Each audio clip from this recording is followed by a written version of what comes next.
네, 바로 이어서 기자회견 시작하도록 하겠습니다. 2023년 5월 31일인 오늘 이제 21대 국회 임기가 약 1년 정도 남은 상황입니다. 오늘 모인 저희 단위들은 지난 3년 동안 국민동의 청원이라는 제도를 통해서 시민들이 원하는 바를 이 사회적 과제로 가시화한 단위들입니다. 네, 오늘 사회를 맡은 저는 차별금지법 제정연대 공동집행위원장 맡고 있는 장예정이라고 합니다. 오늘 모인 단위들이 지난 3년 동안 요구했었던 요구안들은 나눠드린 취지요청서에 요구사항으로 담겨 있고요.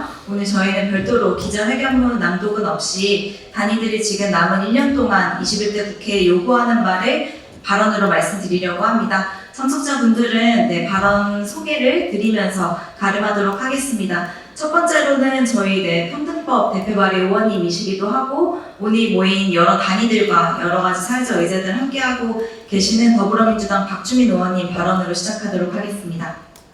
예, 안녕하십니까. 더불어민주당 국회의원 박주민입니다.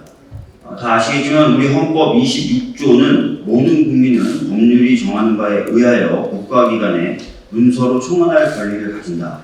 국가는 청원에 대하여 심사할 의무를 진다. 라고 규정되어 있습니다. 다시 말씀드리면 이 청원에 대해서 심사할 의무를 국가가 지는 걸로 헌법에 되어 있다는 뜻입니다.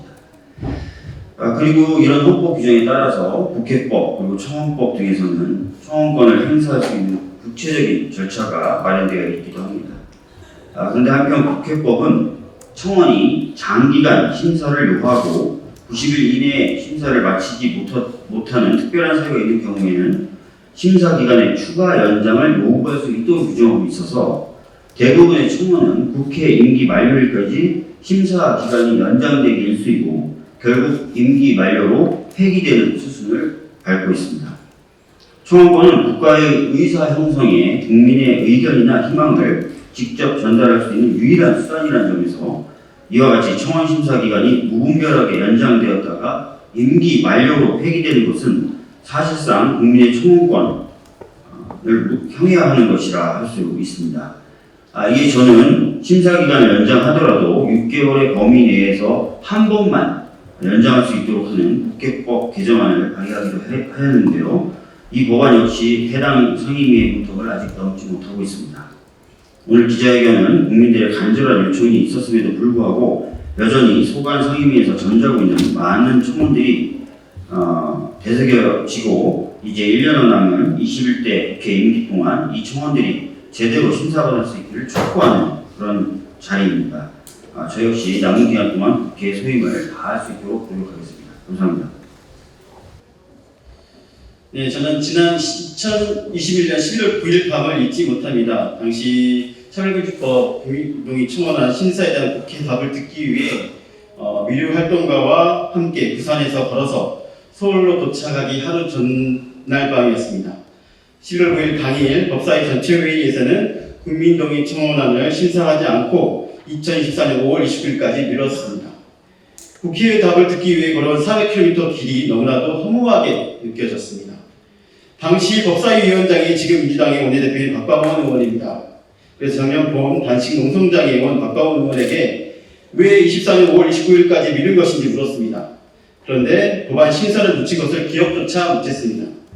10만 시민들의 요구에 대해 이렇게 무시해온 정치, 국민동의 청원 제도가 도대체 어떤 의미가 있는 것입니까? 시민들의 준엄한 요구에 기한 없이 심사하겠다는 것은 시민들의 심사 명령을 무시하는 것입니다. 1년도 남지 않은 지금 인권의 현실이 어떻습니까? 저출생 대책으로 내놓은 외국인 가사 도우미 정책은 이주민과 노동자의 존엄을 무시하고 있습니다. 서울 학생인권조례, 충남인권조례 등 각종 인권조례 존립 자체가 위태로운 지경입니다. 대구 이슬람 사원 증축 과정에서 드러나는 인간에 대한 존중을 벗어나는 행동들, 그리고 차별과 혐오에 맞선 전자개혁 투쟁 과정에서 정부와 서울시의 행태들, 성소수자에 대한 혐오와 차별의 시선으로 가득 찬 서울시의 피어나 축제 광장 사용 불허 결정, 구조적 차별 현실을 오롯이 시민들만 맨몸으로 마주하고 있습니다. 코로나19의 어려운 상황 속에서도 시민들은 차별을 없는 일상, 평등한 사회를 위한 행동으로 국민동의 청원으로 뜻을 모았습니다. 불평등한 현실을 오롯이 견디고 있는 시민들의 삶에 어떻게 이토록 정치가 무능하고 무심할 수 있는지 더 이상 두고 볼 수가 없습니다. 시민들은 2024년 5월 29일까지 국회가 응답하겠다고 한 약속 잊지 않았습니다. 국회는 더는 응답을 미룰 명분이 없습니다. 책임과 의무를 다하십시오. 차별금지법 제정 하루속히 논의하시고 제정으로 답하십시오. 이상입니다. 예, 윤준총 변호사입니다. 지난 5월 24일 환노위에서 구조법 2, 3조 개정안 본회의 직회부가 의결되었습니다. 환노위에서 개정안이 통과된 지 석 달을 넘기고서야 겨우 본회의에 올라가게 된 것입니다. 저임금과 열악한 노동 조건으로 고통받는 간접고용, 특수고용 노동자들이 실질 사용자인 원청 사용자와 단체 교섭을 할 수 없는 절박한 상황임에도 법사위에서 노조법 개정안에 대한 왜곡과 거짓 주장이 난무했고 그리고 그것을 통과시키지 않았습니다. 이는 재벌 대기업과 자본의 요구에 충실한 일부 국회의원들의 특히 국민의힘의 결사 반대에 기인한 것입니다. 윤석열 정권과 국민의힘은 그동안 노동시장 이중구조의 차별을 해소하겠다고 강조해왔습니다. 하지만 정작 차별이 집중되는 비정규직 노동자의 권리는 전면 부정하는 표리부동의 행태를 보이고 있습니다.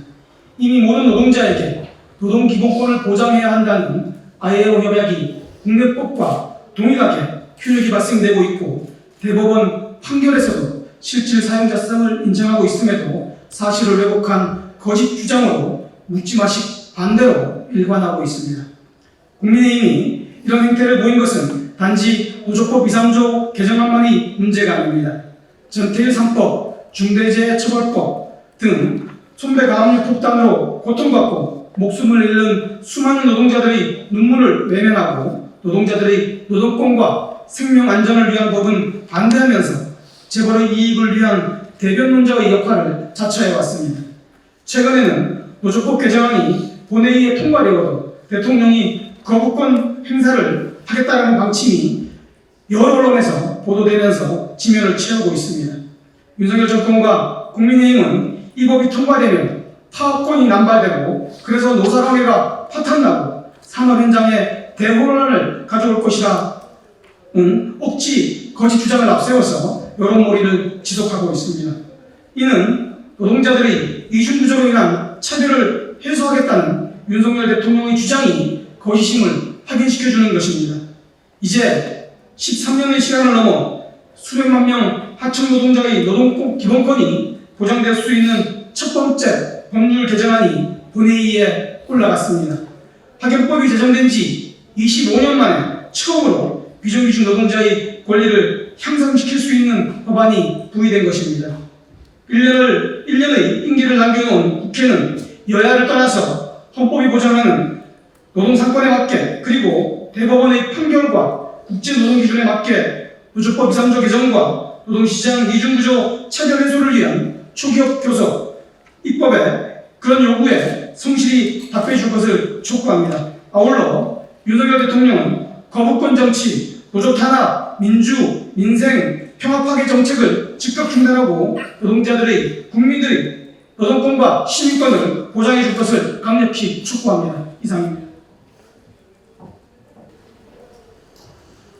4.16연대는 2020년 10월 세월호 참사 진상규명법 개정안과 박근혜 전 대통령 기록물 공개 결의에 대한 국회 국민동의청원을 진행했습니다. 30일 내 청원 두 가지에 대해 각 10만 명, 도합 20만 명의 시민들이 함께해 주셨습니다.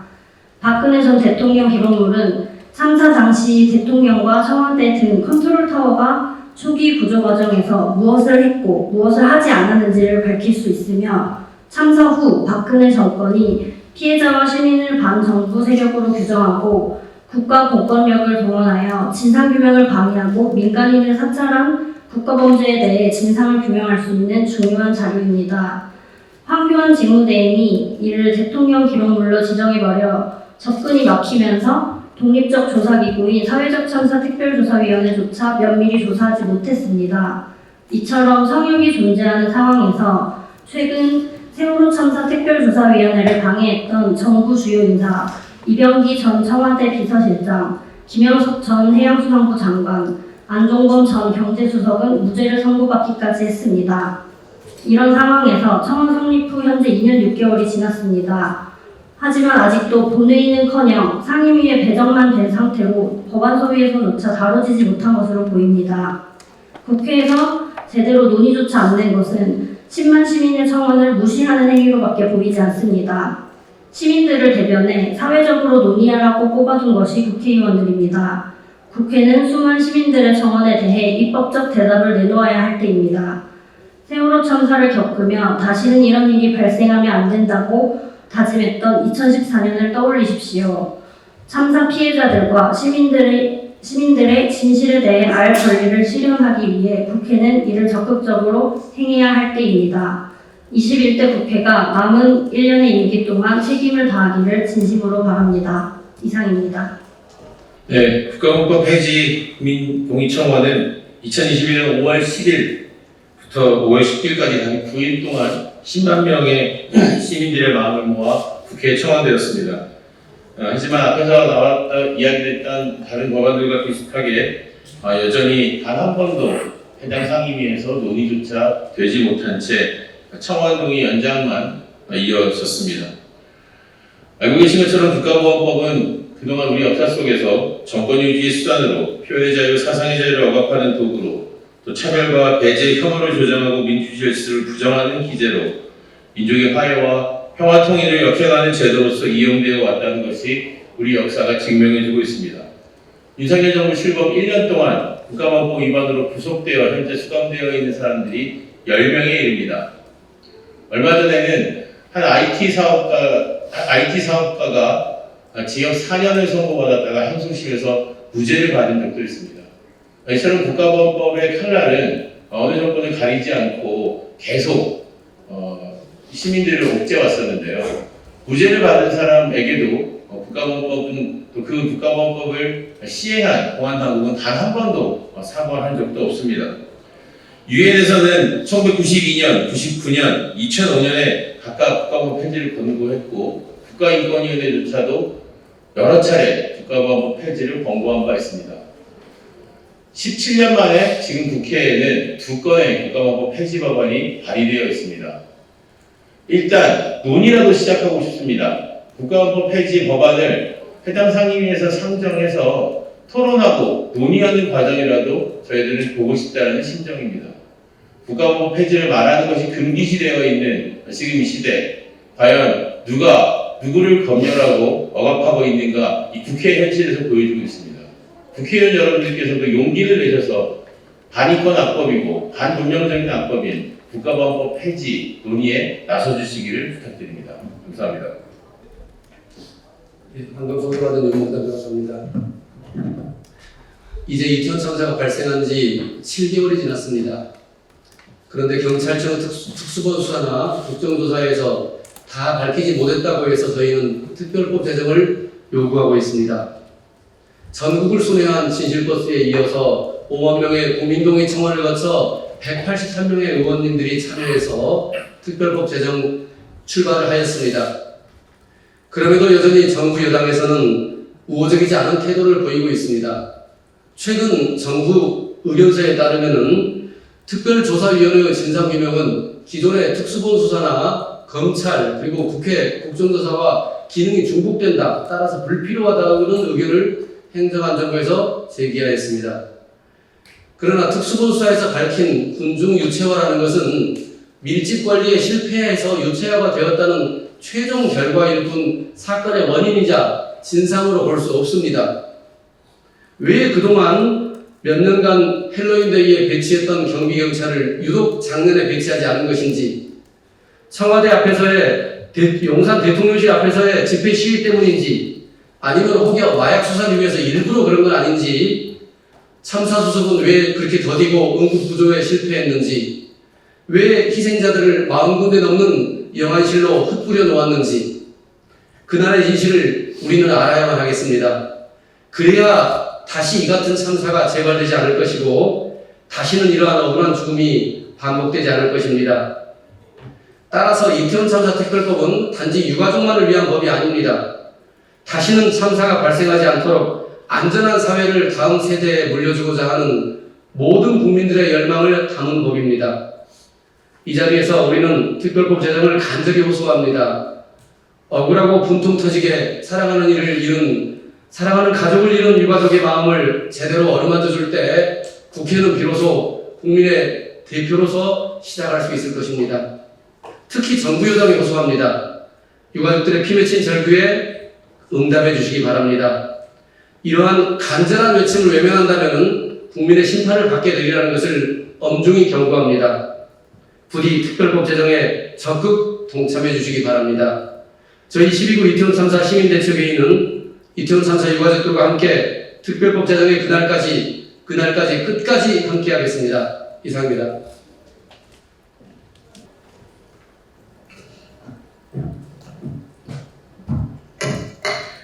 네, 안녕하세요. 참여연대 위정감시센터 민선영 강사입니다.